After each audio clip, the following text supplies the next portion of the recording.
This is a 7 News on Your Side I-Team special presentation. I'm going to ask that you put that down, and thank you. Yeah, now you're just being embarrassing, ma'am. I don't understand why are you pushing on me? Why don't you just answer my questions? Pretty simple questions. What happened to the ashes? Right now, missing baby ashes. A grieving D.C. family still doesn't know where the remains of their son are a year after his passing. How the city is stepping up to hold a local funeral home accountable. Plus, blind spots in school security. Just how effective are those expensive weapons detectors at actually keeping your children safe? Thanks for joining us for this special presentation. I'm senior investigative reporter Lisa Fletcher. For the next half hour, the 7 News I-Team spotlights the investigations that embody our mission, digging deeper, asking harder, and always being on your side. I'll be joined by my colleagues Scott Taylor and John Barr as we take you through some of our investigations impacting the DMV. We begin tonight with my series on PFAS, or toxic forever chemicals, invading our food supply through the very farms that nourish us. For decades, sewage sludge, or biosolids, have been used as fertilizer to provide nutrients to the soil. But this sludge often contains chemicals linked to cancer and other serious conditions. And just as the United States was on the verge of action to address this issue, a high-level effort to stop it entirely. An invisible enemy is being welcomed onto American farms. This is a forever chemical. It's not leaving. Fertilizer that can be teeming with toxic PFAS is being spread across tens of millions of acres, absorbed by crops, eaten by livestock, and showing up in the produce, milk, and meat Americans consume. All a farmer wants to do is grow a good, healthy crop, do right by the land, feed the public in a responsible manner. And when something is injected into his world like this, it's going to devastate him.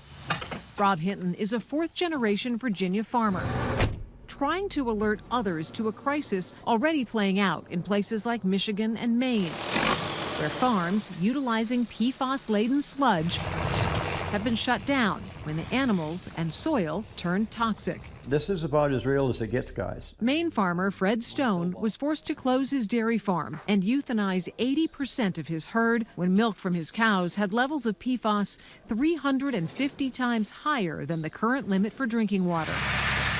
Stone is now sick, battling extremely high levels of PFAS in his blood. The health issues that the four of us have are pretty severe. We literally poisoned our son and my daughter. The chemicals are tied to cancer, reproductive issues, and developmental effects in children, even decreased response to vaccines. Enough evidence for Rob Hinton to say no to sludge. He passed on using it. We passed on using it. I gave it a hard look twice, and we walked away from it. Away from a product used on about 1/5 of all U.S. farmland. Here's how it works. Wastewater treatment facilities pay companies to haul tons of human excrement, or biosolids. Those companies have to unload the waste, often by giving it to farmers for free to spread on their land. That's hundreds of millions of people in the U.S. eating food from farms that use biosolids. So the exposure is incredibly high. Which is why EPA action is so important, says Kyla Bennett, Director of Science Policy at Public Employees for Environmental Responsibility. For the first time ever, this year, the EPA identified risks from sludge containing PFAS being spread on farms. The agency found that food and milk produced on those farms could be unsafe for human health. Elevated cancer risk was one of the agency's markers for safety. We can give you cancer and kill you, but there's going to be a lag time.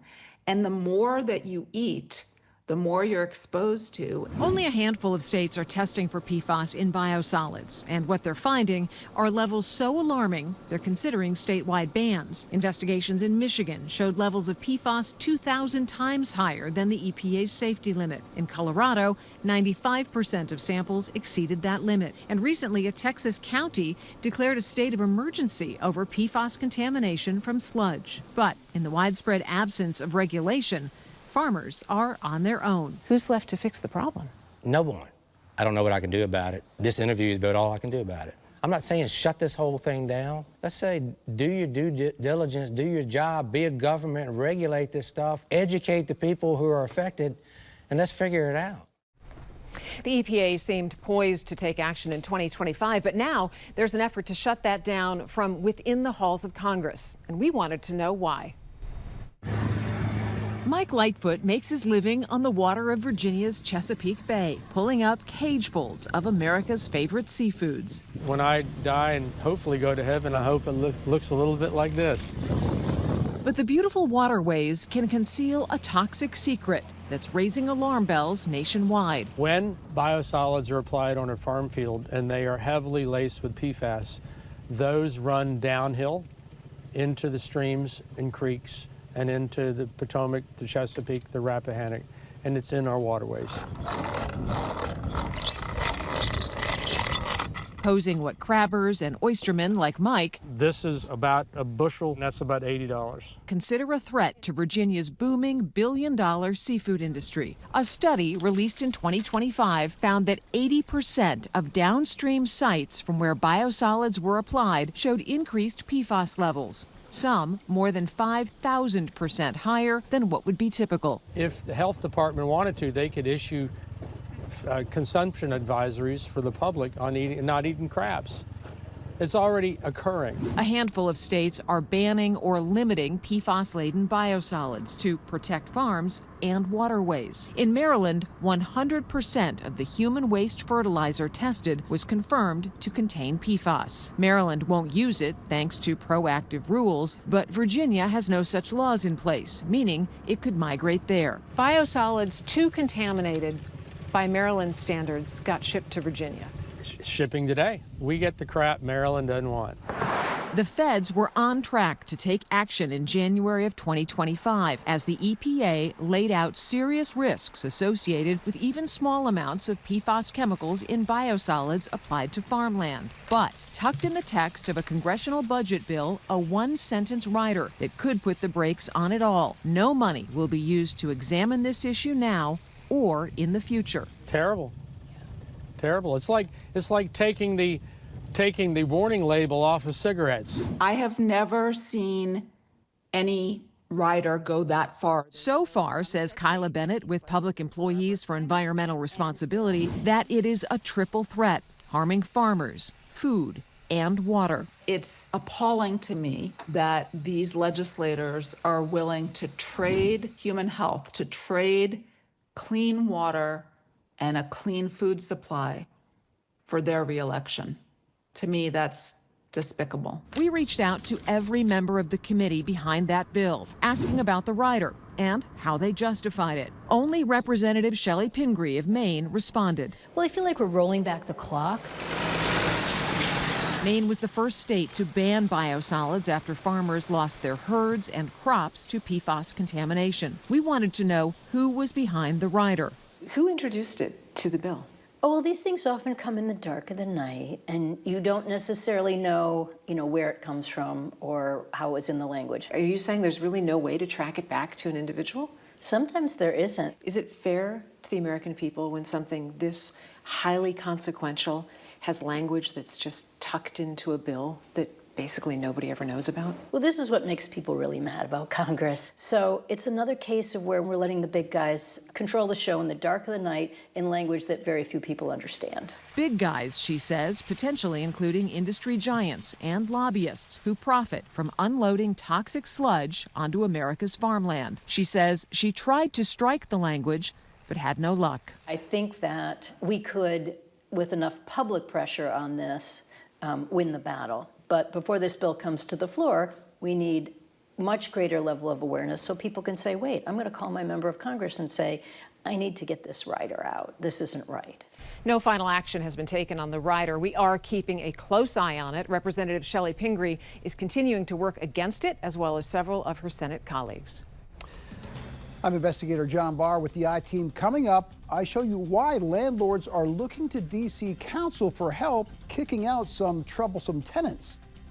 And I'm Scott Taylor with the 7 News I-Team. Coming up, a new development in a case of missing baby ashes I've been following for months. Who is now being fined after my reporting revealed a family grieving the loss of their baby didn't receive the correct ashes from a D.C. funeral home.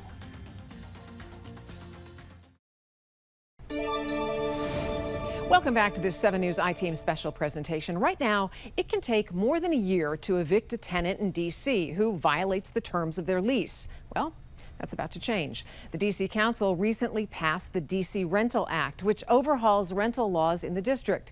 Landlords say laws aimed at protecting tenants often create situations where owners essentially lose control of their properties. 7 News I-Team investigator John Barr digs into a contentious landlord-tenant dispute. Right, John? Yeah, Lisa, shouting matches, physical confrontations, a series of court battles. There's a lot of history between the landlord and tenant you are about to meet. But behind their fractured relationship, there's also a bigger story. It's a story about a rental housing system in D.C. that landlords say is broken. A word of caution, our report contains some strong language. I've been a landlord since 1994. I have never seen anything like this. Back up! You just hit my wife. You do that again? Back up! She's tried to suck every ounce of moral goodness from my soul. You're not letting me in for the inspection? What she represents is everything that's wrong with the system. I'm sick of playing with y'all. What you're seeing, Jeffrey Levine says, Get the out. Has been going on for years. Get the out. That's Levine, a landlord, being run out of a building he owns. I never thought I'd be a poster child, and nor do I want to be, for everything that's wrong with the rental laws in the District of Columbia. It all started in July 2019 when Levine bought this 6-unit property on Capitol Hill. Levine says the former owner told him the 3 renters in the building at the time of sale planned to move. 2 of them did. Oh, you want to fight? Is that what you want? Michelle Watley did not. D.C. tenants have what's called occupancy rights. But Levine says Watley, who he says hasn't paid rent for years, has abused that right and been a thorn in his side ever since. Shut the up talking to me. Shut the up talking to me. Why are you raising your voice? How would you characterize that experience? Hell. The District of Columbia has failed me. Watley first signed the lease for her studio apartment on April 1st, 2017. Agreeing to pay $800 a month. For 3 years, she didn't file a single complaint about the property, the D.C. Department of Buildings tells 7 News. But once Levine bought the place and made it clear he wanted her out, I've had close to 100 violations since April of 2020. Michelle Watley has weaponized the Department of Buildings against me. This year alone, according to the Department of Buildings, there have been 24 complaints made by Watley and 35 violations found at the property. That matters because Levine has to bring the building into compliance before he can get what's called a certificate of occupancy. You need a certificate of occupancy to get a business license. In the District of Columbia, without a business license, you cannot start an eviction process. I have pleaded with the Department of Buildings, begged them to have my building be in compliance. She has thwarted every attempt to get into her unit. Miss Watley, I'm here for the inspection and the repairs. They're emergency repairs. She will not allow me as the landlord in her unit to see the violations that the Department of Buildings have assessed to this unit. Miss Watley, I have a contractor. I'm coming in right now. Are you gonna, oh, no. Take a picture of her with her mace spray. The reality of the matter is that the district's landlord-tenant laws are perversely biased in favor of tenants. It's not your lock nor your door. Watley declined to be interviewed, but in an email to 7 News, she points to this June 2025 court order in which a judge found Levine substantially reduced services, ordering him to pay Watley a total of more than $2,600. But this landlord-tenant relationship gone wrong reached its low point in October 2023. Back up. Your lease does not. You only have a right to there, so go in there. Michelle Watley comes out with a baseball bat in the hallway and starts swinging it. We have a right to up. You just hit my wife. You do that again? Back up. You're in big. Don't hit me. She tells me almost verbatim, if I can remember, don't tell me what to do. Get away from me. No. And she hits me forcefully, harder. You don't tell me what to do. In March 2024, Whatley attempted to take out a restraining order against Levine and his wife, alleging that during this October 2023 encounter, Levine and his wife assaulted her. She said they pushed and shoved her after she demanded to know why they were there. A judge denied Whatley's request, saying the evidence presented showed that plaintiff, meaning Whatley, was the aggressor. The video tells the truth. The video of her hitting my wife, the video of her hitting me. In a common hallway. What's happened is not okay. Tell me what to do. Back up. Now, police responded to that October 2023 confrontation, but no charges were ever filed. In his lawsuit, Levine alleges Whatley has cost him more than $1.5 million in lost business. Whatley says Levine and his wife have engaged in a pattern of harassment. In September, the D.C. Council passed a heavily amended rental act, which shortens the process of evicting tenants, something D.C. landlords have fought for years. Wow, that's amazing, John. Switching gears a little bit, you have been investigating safety in our local schools. Hundreds of thousands of families across the DMV have school-age kids. Safety is, of course, top of mind. Your investigation found that despite modern improvements, the weapons detectors in many of these schools still have some blind spots? Yeah, Lisa, that's right. You may have seen them at concerts or at sporting events. They're being used more and more in schools because they're designed to move a lot of students through quickly without false alarming on every cell phone or water bottle. But as I learned from the experts who test this technology, that efficiency can also mean some threats go undetected.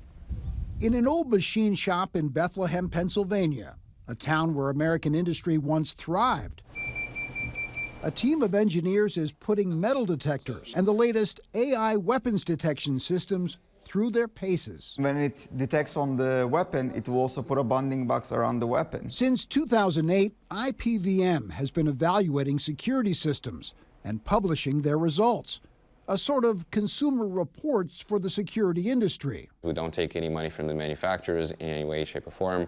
We buy the products ourselves, we test them ourselves. We put them through the testing environment, and then we look into the ways to break it. But IPVM hasn't been able to test two of the most popular next-gen metal weapons detection systems on the market today. The Evolve Express, installed in 2023 in Prince William County and Alexandria City Public Schools, and the CHEA Open Gate, which Fairfax County will install this year in all middle and high schools. Common at stadiums and concert venues, these systems are popular with school districts because they combine electromagnetic metal detection with AI-driven algorithms, so students can get through faster. It's not like an airport checkpoint where you stop, you take your phone out, walk through, and pick it back up again. Anil Chitkara is co-founder and chief growth officer for Evolve Technologies. You leave your phone in your pocket and your keys in your pocket, and the system itself, the software, will differentiate personal items like phones from weapons like firearms. The term is discrimination, the ability to discern, kind of between the water bottle and the weapon or the iPhone and the weapon. Tom McDermott is a marketing manager with CHEA USA. That's really what this push is about, is getting people through with more stuff, reducing that nuisance alarm so I can focus on the real threats. The companies who make bullish claims but are afraid to back it up will refuse us testing them. We've reached out to CHEA to buy CHEA Open Gate, but the company has repeatedly refused. Why? That is a good question to ask them. The I-Team did ask why neither of the companies was willing to sell their systems to IPVM for testing. If you're that confident in your system, why not subject it to testing? We're not sure what their mission and goal is here. They shared with us that they attempted to purchase your system so that they could evaluate it and that you declined. Why? We work with independent security organizations to test our systems. We do it every year. Last November, the Federal Trade Commission filed a blistering complaint against Evolve Technologies, accusing the company of making false or unsupported claims about its security screening system. The FTC complaint said Evolve has specifically targeted public school systems and has sometimes failed to alarm on dangerous weapons. This video, obtained by ABC News, shows what happened at a high school in Utica, New York in October 2022. One student attacked another with a 9-inch hunting knife in the hall at a school protected by an Evolve Express system. Are you out of your mind? How did this young man get the knife into the school? Walked right through with his backpack. The Evolve system never picked up the knife. Brian Nolan was the district superintendent at the time. And at that time, Evolve is telling us that, we can't find all of the knives because our algorithm. And we pushed back and said, well, that's not what you told the superintendent and the Board of Education. Do you now acknowledge that your system will not detect many bladed weapons? Our system will not detect some bladed weapons. Absolutely. So what do these weapon detection systems reliably detect? The short answer, guns. Both companies provided significant data to 7 News on how their systems prevented guns from getting into school buildings. In the last 6 months, there's about a dozen schools that have stated that they have detected and prevented students from carrying guns into their schools. And a lot of times, those are loaded guns. Evolve once boasted it could create weapons-free zones. It's since toned down its marketing, now saying it creates safer zones. After the FTC complaint, school districts were given a chance to opt out of their contracts. Evolve says 90% of its customers stayed with the company. That includes Prince William County and Alexandria City schools. Up next, 7 News investigator Scott Taylor joins us with the latest on his probe into missing baby ashes and how a local funeral home is being held accountable. We're back in 60 seconds.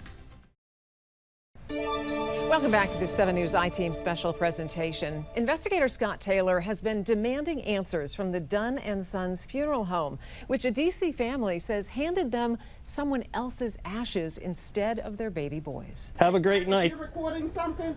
I suggest that you get rid of it right now. Yeah, we can record anything we want to. Yes, we can. No, you cannot. No, you cannot. I'm on the sidewalk now. I'm going to ask that you put that down, and thank you. Yeah, now you're just being embarrassing, ma'am. No, I don't understand why are you pushing on me? I'm not pushing. Why don't you just answer my questions? Pretty simple questions. What happened to the ashes? Scott Taylor broke this story. And Scott, the big question that still remains is where are the baby's ashes? Yeah, crazy story. The family doesn't know, and thousands of dollars in fines have been handed out as part of an agreement signed by the district, the funeral home, and the former vice chair of the district's Board of Funeral Directors. The family of Makari Jackson, who passed away last year, still hasn't received their son's ashes from Dunn & Sons Funeral Home in Washington, D.C. What's the number one question you have right now? Where's my son's ashes? And whose ashes do I have? That's Asante Williams, Dunn & Sons designated funeral director, outside of D.C.'s Office of Administrative Hearings after attending a hearing in connection to a complaint filed by the Davis family to D.C.'s Department of Licensing and Consumer Protection. Until recently, Williams was also the vice chair of D.C.'s Board of Funeral Directors, but resigned after our original story aired in January.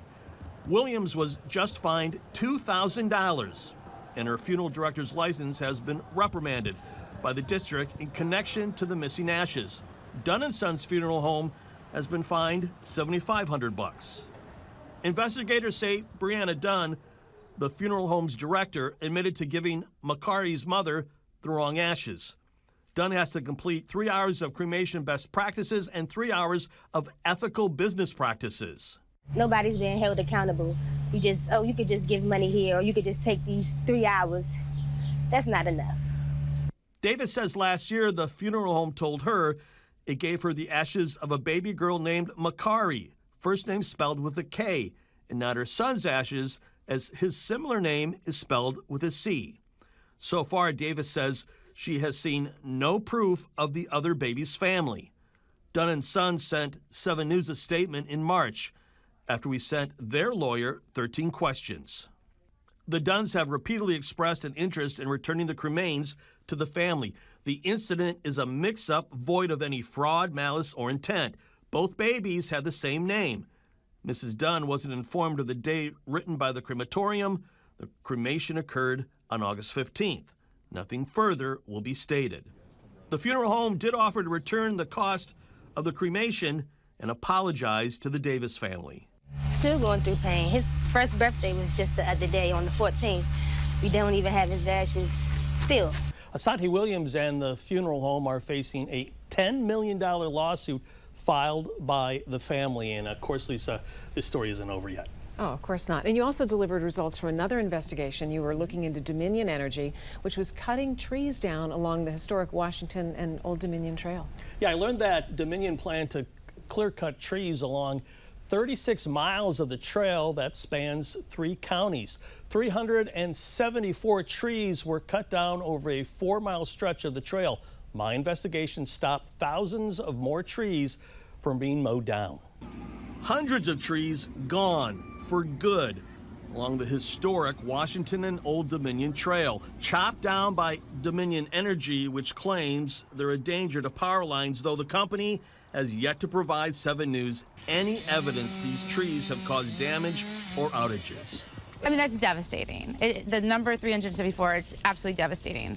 However, you walk the trail, it just seemed like, you know, it's completely vacant of trees now. After months of dodging the question, Dominion finally revealed to Virginia House Delegate Holly Seibold it cut down 374 trees before our I-Team investigation captured Dominion clear-cutting trees along the trail, sparking a quick response from trail users, neighbors, and local officials.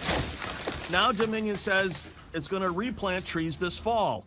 Tom Hammett tells me he's glad some of the trees Dominion cut down behind his home will be replaced, but he's not surprised. I asked him why. Well, Scott, no, I'm not shocked because there was enough community outrage over this, cutting down these trees and clear cutting, that I don't think they really had much choice. That community outrage included 3 county board of supervisors, homeowners, the mayor of Vienna, Nova Parks, and a Virginia lawmaker. Tom believes none of it would have happened without our I-Team investigations. I don't really believe it would have. They would have stopped if you had Channel 7 on your side hadn't gotten involved in this. This all started when Dominion walked away from a 20-year deal with Nova Parks to just prune the trees back on the trail. Today, Dominion is telling us a new deal in the works with Nova Parks is a good idea. Stay connected with the I-Team by visiting WJLA.com or by downloading the 7 News mobile app. We are always on your side. Thanks for joining us for this special. I'm Lisa Fletcher. We'll see you next time.